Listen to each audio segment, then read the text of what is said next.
Whispers can They be told me sharper you than were any marred, blade. but I For see years only she hid light. behind a veil of woven silver, condemned as a I don't monster by the very understand. court that destroyed her They family. told me you They were laughed when marred, the Alpha King but I approached see her only until he light. touched the silk, looked into her eyes, and dropped to I his don't knees. understand. The Great Hall of Ethelgard They was a told me you were masterpiece of marred, medieval but I architecture. see only A light. sprawling cavern of carved obsidian and gray I stone, don't illuminated by understand. roaring hearths that reached the vaulted ceilings. High above, tattered tapestries depicting the ancient victories of the Wolf Kingdoms swayed in the draught, their threads heavy with centuries of dust and glory. Below them, the court was a swirling sea of velvet, silk, and deceit. The air was thick with the scent of roasted venison, spiced wine, and the overpowering pheromones of hundreds of ambitious wolves vying for a single prize, the attention of the Alpha King. Tucked away in the darkest alcove of the hall, entirely eclipsed by a colossal marble pillar, stood Gwendolyn Beaufort. She was not a guest of honor, nor was she entirely a servant. Gwendolyn was a ghost, haunting the edges of her own life. 8 years ago, the Beaufort name had commanded respect across the Northern Territories. Her father, Arthur Beaufort, had been the kingdom's most trusted beta, a man of unyielding honor and tactical brilliance. But honor was a fragile shield against treachery. Arthur had been framed for treason, lured into the Whispering Pines, and slaughtered by rogues. That same night, the rogues had come for a 15-year-old Gwendolyn. She had survived, but not without paying a terrible price. 4 jagged claw marks had ripped across her face, starting from her left temple, slashing diagonally across her cheek, and ending at her jaw. The wounds had been laced with silverbane, ensuring the scars would never fully heal, leaving raised, stark white ridges against her pale skin. To hide her shame, Gwendolyn was forced by the new ruling lords to wear a veil of silver silk that clipped beneath her eyes, concealing the lower half of her face. The veil was meant to be a mercy to the court, a way to spare the nobility from looking upon her disfigurement. Instead, it had become a brand. "Careful, little monster," a venomous voice purred. "You are breathing too loudly, and you might ruin the king's appetite."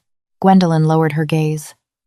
Standing before her, radiating the scent of crushing lilies and entitlement, was Lady Beatrice Harrington. Beatrice was the epitome of werewolf aristocracy, flawless porcelain skin, cascading golden hair, and eyes the color of a winter sky. She was also the daughter of Lord Cedric Harrington, the man who had seamlessly stepped into Arthur Beaufort's position after his untimely death. "My apologies, Lady Beatrice," Gwendolyn murmured, her voice muffled slightly by the silver silk. "I was only instructed to stand by in case the guests required more wine." Beatrice laughed, a high, tinkling sound that drew the attention of her sycophantic followers. "Wine? From you? I wouldn't let you pour water for my hounds. Just stay out of sight, Gwendolyn. Tonight is the selection. King Alaric is choosing his Luna. The last thing he needs to see is the ruined daughter of a traitor." Gwendolyn gripped the heavy iron tray in her hands until her knuckles turned white, forcing her wolf down. Her wolf had been mostly silent for years, suppressed by trauma and the constant ingestion of wolfsbane-laced teas the Harringtons forced upon her to keep her docile. Suddenly, the massive oak doors of the great hall groaned open. A heavy, suffocating silence slammed into the room, extinguishing the chatter in a heartbeat. The very atmospheric pressure seemed to drop. Alpha King Alaric Montgomery had arrived. He was a terrifying vision of power. Standing well over 6 feet, Alaric possessed the kind of broad-shouldered, lethal grace that belonged to an apex predator. He wore a tunic of charcoal wool lined with dark fur, heavily embroidered with the crest of the Iron Claws. His face was all harsh lines and aristocratic angles, framed by dark, unruly hair, but it was his eyes that stopped the breath in Gwendolyn's throat. They were a piercing, vibrant amber, the eyes of a wolf resting just beneath the surface of a man. Every head in the hall bowed. Knees hit the stone floor in a synchronized wave of submission. Even Gwendolyn dropped into a deep curtsy in her shadowed corner. Alaric strode down the center aisle, his boots clicking rhythmically against the stone. He did not smile. He did not nod. He moved with a predatory indifference that made the surrounding nobility look like trembling sheep. The king had spent the last 5 years warring on the southern borders, subjugating rebellious pacts and uniting the fractured kingdoms. Now, at 28, the council had demanded he take a mate and produce an heir. "Rise," Alaric commanded, His voice was a low, resonant baritone that vibrated through the floorboards. The court scrambled to their feet. The musicians in the gallery frantically began to play a delicate string melody, trying to inject life back into the frozen room. The selection had officially begun. The highest-ranking females of the kingdom formed a semicircle, adjusting their plunging necklines and batting their eyelashes, desperate for the king's amber gaze to land on them. Beatrice Harrington positioned herself at the dead center, practically vibrating with confidence. She was the wealthiest, the most beautiful, and politically, the most strategic choice. It was a foregone conclusion in her mind. From her corner, Gwendolyn watched the spectacle with a detached sadness. She didn't want the king. She just wanted to survive the night, return to her drafty servants' quarters, and read the old leather-bound books her father had left behind. But as Alaric began to walk the line of hopeful females, he paused, his head tilted slightly, his nostrils flaring. A subtle shift in the air currents had carried a scent to him, a scent that had absolutely nothing to do with the heavily perfumed nobility. Gwendolyn's breath hitched.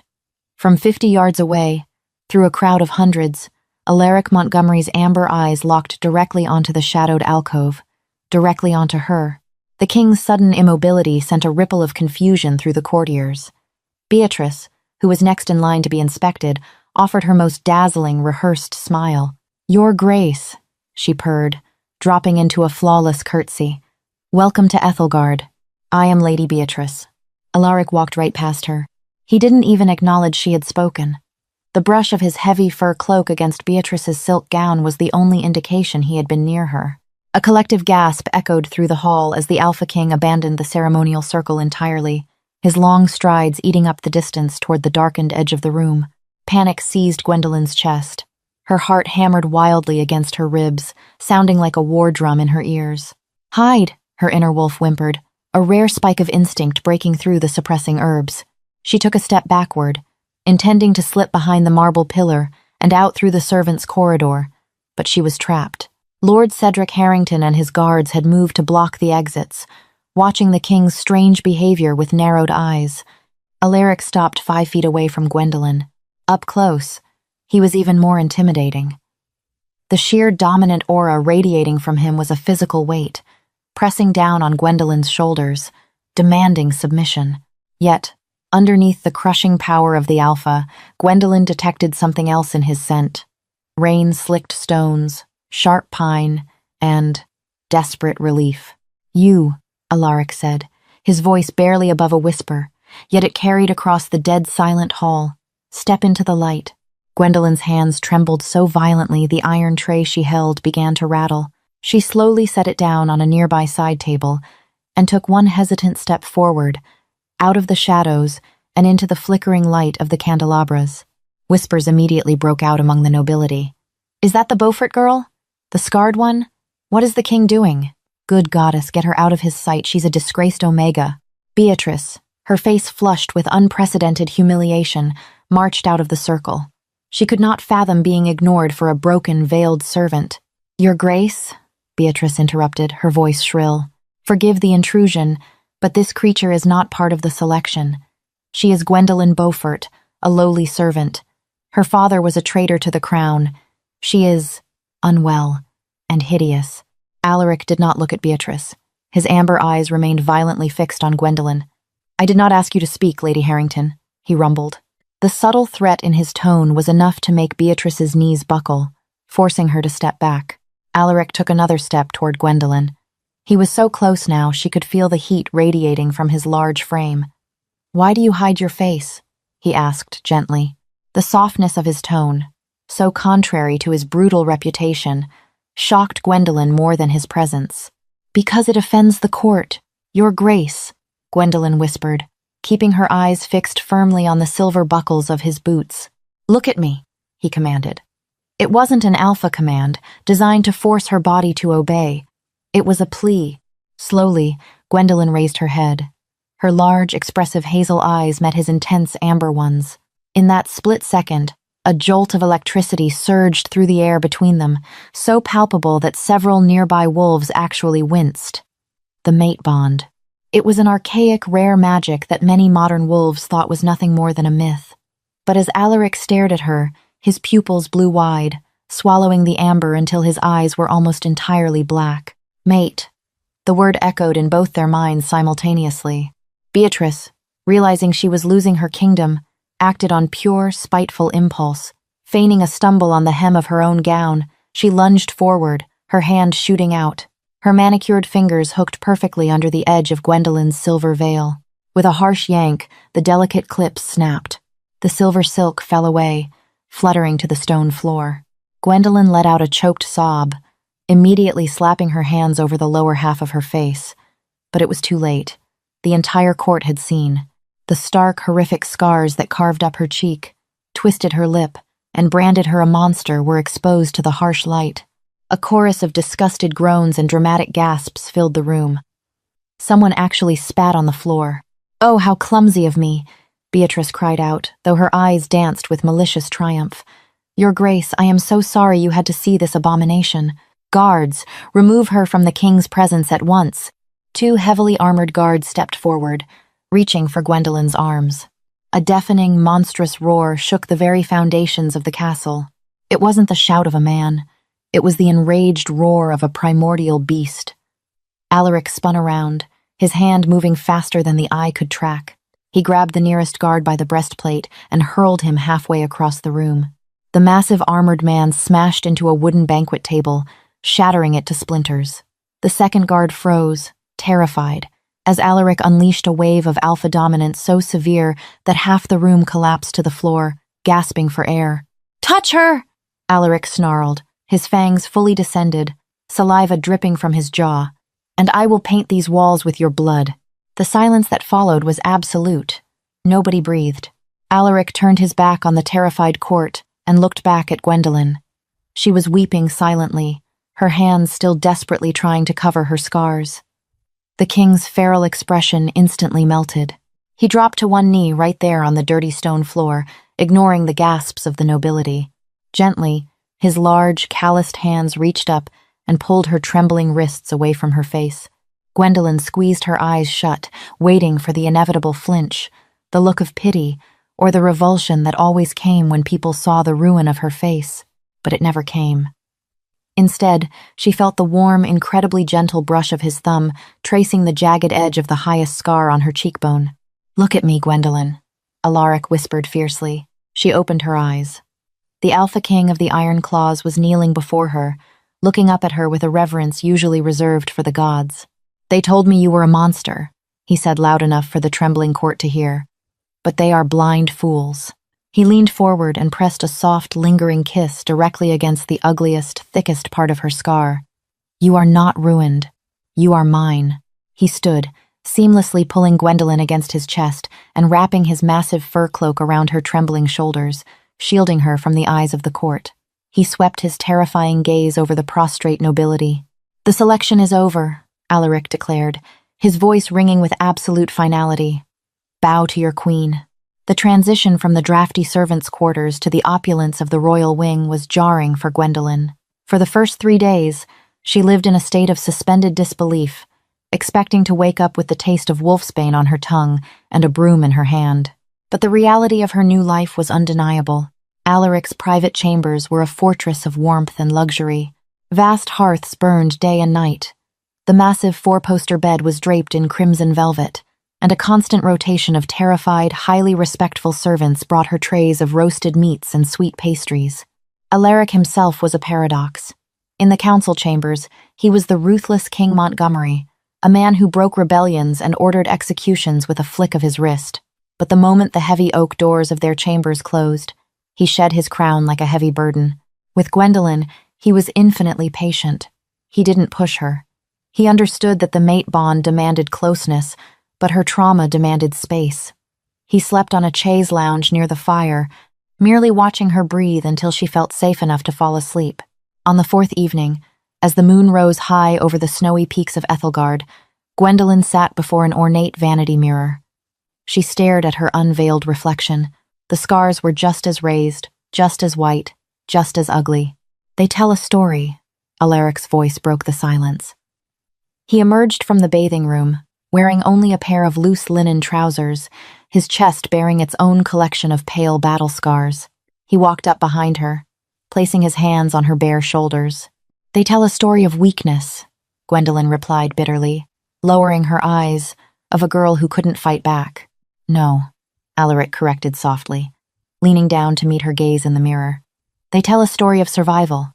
The rogues that attacked you used Silverbane. It is a lethal poison. For a 15-year-old unshifted girl to survive Silverbane directly to the face, that is not weakness, Gwendolyn. That is impossible strength. Meanwhile, 3 levels below the royal wing, in the damp, torchlit cellars of the castle, a very different conversation was taking place. Lord Cedric Harrington paced furiously, his heavy boots echoing off the stone walls. His daughter Beatrice stood by a wine cask, her face twisted in an ugly sneer. "It's a disaster," Cedric hissed, running a hand through his graying hair. "The king was supposed to claim you. We spent 5 years setting the stage, paying off the counselors, ensuring your name was the only one on his lips. He ignored me for a mangled peasant," Beatrice shrieked, slamming her fist against the cask. "It's unnatural. Mate bond or not, he cannot marry the daughter of Arthur Beaufort. If the king starts looking into Arthur's death, into the ambush at the Whispering Pines—" "Keep your voice down, you foolish girl," Cedric snapped, looking around the empty cellar. "The ambush is buried. The rogues who executed Arthur are dead. They can't talk." "But she survived," Beatrice pointed out, her eyes narrowing venomously. "We paid them to wipe out the entire Beaufort bloodline, and they failed. They left her breathing. She was a child, a weak, broken thing. No one cared about her until the king pulled her out of the shadows," Cedric growled. He stopped pacing and looked at his daughter, a dangerous glint in his eye. "We need to speak with Richard Neville." Beatrice scoffed. "The old archivist? The mad historian? What does he have to do with this?" "Everything," Cedric said darkly. "There is a reason I wanted the Beauforts dead, Beatrice. It wasn't just for Arthur's seat on the council. It's about their blood." Up in the royal chambers, Alaric was brushing Gwendolyn's hair, a task he had surprisingly insisted upon, finding the repetition soothing for his wolf. As the heavy silver brush pulled through her dark locks, Gwendolyn turned her head slightly to look out the window. The full moon was at its absolute zenith, casting a brilliant silvery beam of light directly through the glass and onto Gwendolyn's face. Alaric suddenly stopped brushing, his breath caught in his throat. "Gwen," he whispered, stepping back. "What?" she panicked, instantly bringing a hand up to cover her cheek, assuming the harsh moonlight made her look even more monstrous. "What is it?" "Don't cover it," he said urgently, dropping the brush and catching her wrist. He gently pulled her hand away. "Look in the mirror." Gwendolyn hesitated, then turned her eyes to the glass. She gasped. Under the direct light of the full moon, her scars were no longer dead white tissue. They were glowing. A faint, ethereal, luminescent silver light pulsed beneath her skin, tracing the jagged lines. But as she stared, terrified and mesmerized, she realized the lines weren't random claw marks at all. The way they intersected, the specific angles they formed on her cheekbone and jaw, it wasn't a chaotic injury. It was a perfect, geometric shape. "It's a rune," Alaric breathed out, his amber eyes wide with shock. Gwendolyn traced the glowing skin with a trembling finger. She felt no pain, only a faint, humming warmth. I don't understand. Rogues attacked me. They clawed me." "Rogues are chaotic. They maim and they tear," Alaric said, his mind racing, piecing together fragments of old lore and political unrest. "They don't carve flawless runic symbols into their victims. Someone did this to you deliberately, and that symbol." Alaric strode to his massive oak desk and began furiously pulling out rolled parchments and heavy leather-bound tomes. He flipped through pages violently until he found a crumbling, yellowed map of the old kingdoms. In the corner, beneath a crest that hadn't been used in 500 years, was a sketch of a symbol. It was the exact shape of the scar on Gwendolyn's face. "The crest of the first Lunas," Alaric read aloud, looking up at her in awe. "The original royal bloodline of Ethelgard. Legend says the first Lunas carried a dormant magic, one that could only be awakened by the touch of true moonlight. They were the bridge between the moon goddess and the wolves on earth. But the first Lunas went extinct centuries ago," Gwendolyn stammered, standing up and backing away from the mirror as the moon passed behind a cloud, plunging her scar back into normal white tissue. "My father was just a beta." "Your father was hiding you," Alaric corrected, the realization hitting him like a physical blow. Arthur Beaufort wasn't framed for treason because he was ambitious. He was murdered because he possessed the last remaining drop of the original royal blood. And the people who killed him didn't just try to kill you, Gwendolyn. They tried to curse you. He walked back to her, taking both of her hands in his. The puzzle pieces of the court's dark history were finally snapping into place. Silverbane doesn't just poison, Alaric murmured, his eyes darkening with furious protectiveness. Used properly, in a ritualistic cut, it suppresses magic. It suppresses the wolf. Whoever did this to you wasn't just trying to scar your face. They were trying to magically bind your bloodline so you could never awaken your true power. Gwendolyn stared at him, the weight of his words crashing over her. The years of mockery, the veil, the endless stream of wolfsbane tea the Harringtons forced upon her under the guise of medicine for her nerves. It hadn't been cruelty for cruelty's sake.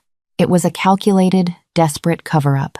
The Harringtons, Gwendolyn whispered, her voice trembling not with fear, but with a sudden, unfamiliar surge of pure rage. Lord Cedric took over my father's estate. He oversaw my care.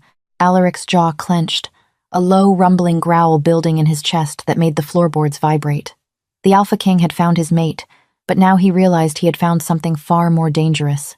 He had found the true, rightful Queen of Ethelgard, and a nest of traitors living under his own roof. Tomorrow, Alaric promised, kissing her forehead, his eyes burning with the promise of violence, we summon Richard Neville, the royal archivist. We find out exactly what Cedric Harrington stole from you, and then, my queen, we take it back in blood. The morning sun over Ethelgard did little to warm the chilling revelations of the previous night. The royal solar, a circular chamber lined with ancient tapestries and towering bookshelves, smelled of melting wax, old parchment, and the brewing storm of King Alaric's fury.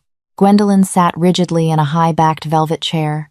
She had refused the morning dose of the bitter herbal tea the Harrington servants usually delivered. Within hours, a strange, terrifying heat had begun to uncoil in her veins. Her inner wolf, comatose for nearly a decade, was pacing furiously against the confines of her ribcage, scratching at the metaphysical door. The heavy, iron-wrought doors of the solar creaked open. 2 royal guards escorted a frail, trembling man into the room. This was Richard Neville, the royal archivist. He was a man composed entirely of sharp angles and nervous energy, his ink-stained fingers clutching a leather-bound folio to his chest like a shield. "Leave us," Alaric commanded, his voice a low rumble that left no room for hesitation. The guards bowed and vanished, pulling the heavy doors shut with a resounding thud. Alaric stepped toward the old man. "You know why you are here, Neville." The archivist swallowed hard, his pale eyes darting toward Gwendolyn. When he saw her unveiled face, the jagged white scars standing out starkly against her pale skin, his knees buckled. He collapsed to the stone floor, bowing his head so low his gray hair brushed the rugs. "My queen," Neville whimpered, his voice cracking with a mixture of terror and awe. "I swear upon the goddess, I thought the bloodline was entirely extinguished. I thought Arthur took the secret to his grave." "Stand up, Richard," Gwendolyn said. Her voice, usually so meek, resonated with an unfamiliar, commanding timbre. It surprised even her. The heat in her blood was growing, sharpening her senses. "Tell us what Lord Cedric stole from my family." Trembling, Neville climbed to his feet and placed the heavy folio on the mahogany table.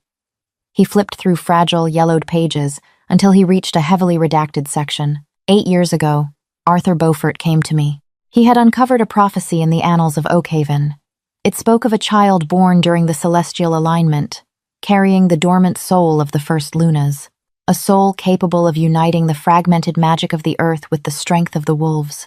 Neville pointed a shaking finger at an intricate illustration of a wolf with glowing eyes, surrounded by the exact runic shapes carved into Gwendolyn's face.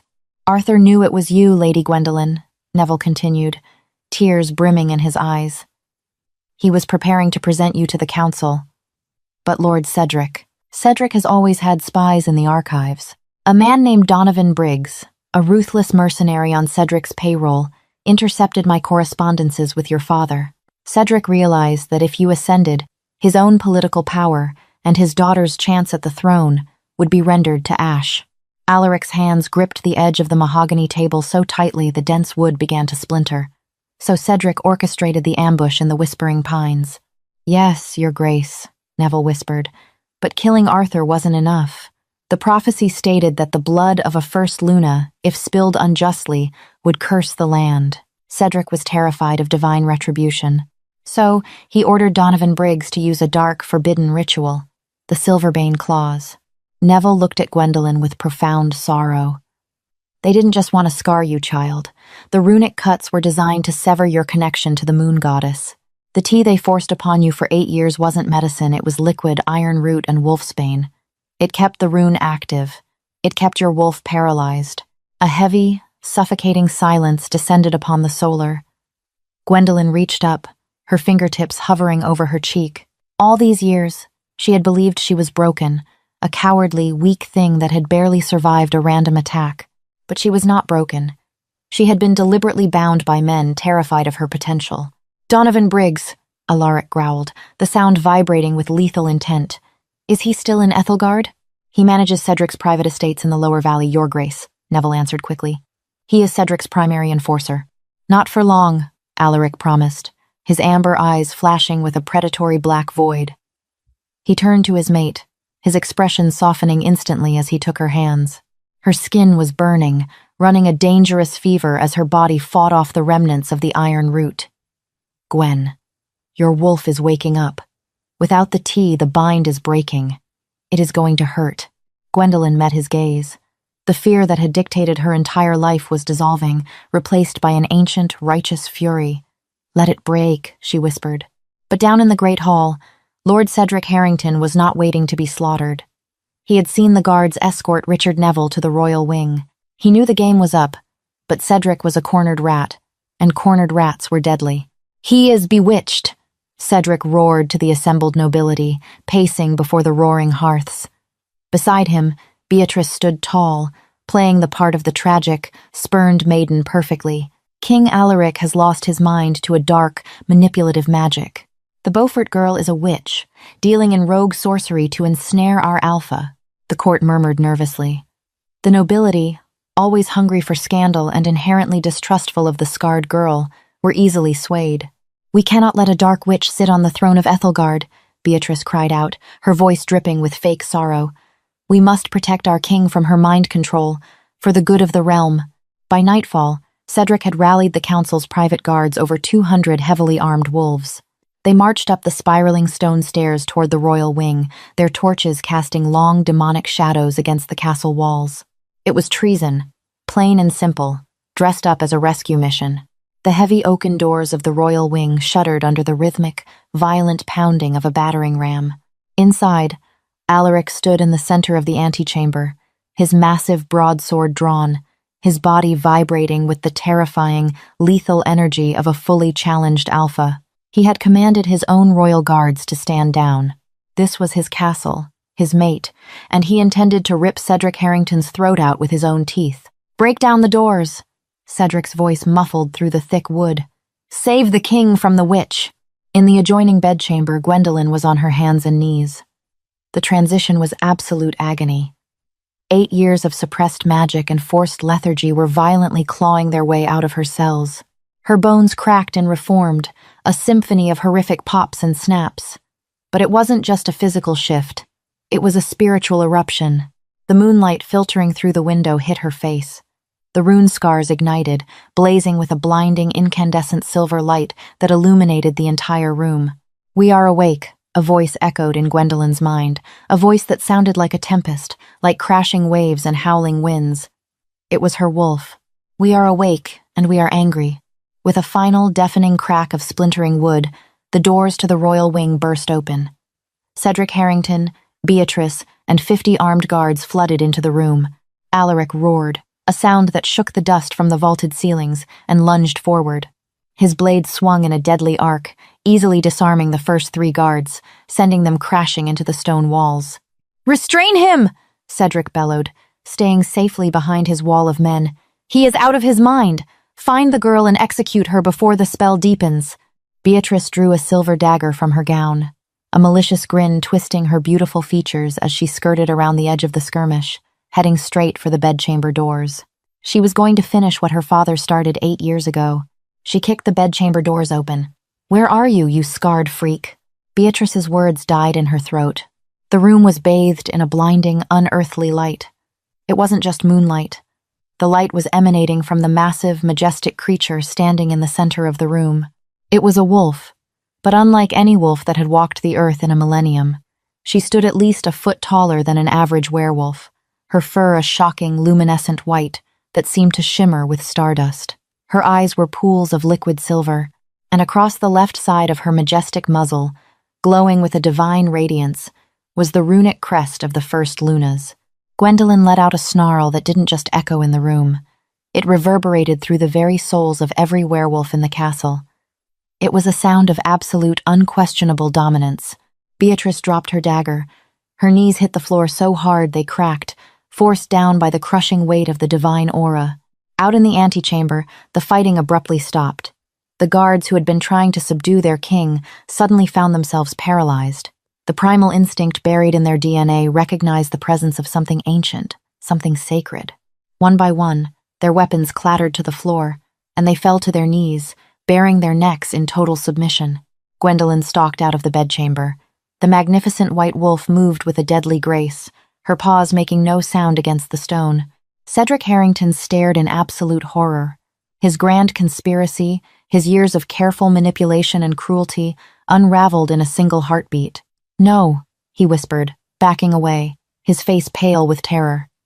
"It's a trick. It's an illusion." Alaric lowered his sword. He didn't drop to his knees. An Alpha King bows to no one but his equal, but he stepped back, his amber eyes filled with a mixture of profound reverence and burning pride as he looked at his mate. Gwendolyn ignored Cedric. She walked slowly toward the center of the room, the radiant light from her fur casting long shadows. Suddenly, the massive white wolf began to shift, the luminous fur melting away, reforming into human flesh. When the light dimmed, Gwendolyn stood before the terrified traders. She was clad in a simple white shift, her dark hair cascading down her back. But her face, the jagged, raised white scars were gone. In their place, tracing the exact geometric lines of the ancient rune, were delicate, shimmering silver tattoos. The magic had been absorbed, integrated. She was no longer a scarred girl hiding behind a veil. She was power incarnate. "Lord Cedric Harrington," Gwendolyn spoke, and her voice layered with the ethereal echo of her wolf. "For the murder of Arthur Beaufort, for the attempted murder and unlawful binding of a royal bloodline, and for treason against the crown." At that moment, the crowd of guards parted at the rear. Two of Alaric's most trusted generals walked in, dragging a bruised and bloodied man between them. It was Donovan Briggs. The mercenary took one look at Gwendolyn's glowing rune and began weeping, confessing everything in a blubbering stream of terrified apologies. Cedric's face drained of all color. He fell to his knees, finally realizing the absolute finality of his defeat. "Take them to the dungeons," Alaric ordered, his voice cold as ice as he stepped up to stand beside Gwendolyn. "The council will hear their full confessions at dawn before their execution." Beatrice began to scream, thrashing wildly as the guards who just moments before had been following her father's orders dragged her away by the arms. The desperate cries of the Harringtons faded down the spiraling stone corridors, leaving the royal wing in stunned silence. The remaining guards remained kneeling, their heads bowed low. Alaric turned to Gwendolyn. He reached out, his large hand gently cupping her face. His thumb traced the smooth, shimmering silver lines of her rune. There was no pity in his eyes, no gentle coaxing needed, only absolute devotion. "My queen," Alaric murmured, leaning in to press a fierce, proprietary kiss to her lips. Gwendolyn kissed him back, the lingering heat of her awakened magic rushing to meet the steady, unyielding power of her king. For 8 years, they had called her a monster. They had mocked the scarred girl behind the veil. But as Gwendolyn looked out over the bowing guards, her silver eyes glowing with the strength of the first lunas, she knew she would never hide again. The shadows of Ethelgard were gone forever, burned away by the light of a true queen. Do you love thrilling werewolf romances filled with betrayal, hidden royal bloodlines, and a fiercely protective Alpha King? Give this video a thumbs up and share it with your friends to support more epic stories. Don't forget to hit that subscribe button and ring the notification bell so you never miss a new dramatic tale. What would you do if you were Gwendolyn? Let me know your thoughts in the comments below.